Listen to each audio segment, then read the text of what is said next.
সারা সপ্তাহ আমাদের বাড়িতে সকালবেলার গরম ভাত খাওয়া দাওয়া করা হলেও রবিবার হলে একটু মাঝে মাঝে অন্যরকম খাওয়া দাওয়া করা হয়, যেমন লুচি পরোটা বাড়িতে তৈরি করা হয়।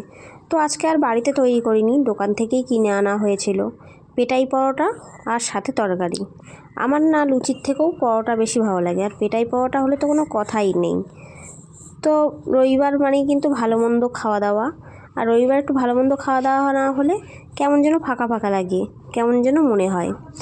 আর যেহেতু দোকান থেকে নিয়ে এসেছে তাই সকালে অত রান্নার ঝামেলাও নেই। তো এরপর আমি 3টে থালায় 3 জনের জন্য পরোটার তরকারিটা ভাগ করে দিয়ে দিলাম। তারপর সবাই মিলে সকালবেলা খাওয়া দাওয়া করে নিলাম। এই দোকানের তরকারিটা আর পরোটাগুলো বেশ ভালোই করে, তাই মাঝে মাঝেই কিন্তু বড়মশাই এই দোকান থেকে পরোটার তরকারি কিনে নিয়ে আসে। তো রবিবারের সকালটা পরোটার তরকারির সাথে আমাদের বেশ জমে গেল। তো আমার মতন পরোটা প্রেমী তোমরা কারা কারা আছো অবশ্যই কমেন্ট করে জানিয়ে যেও।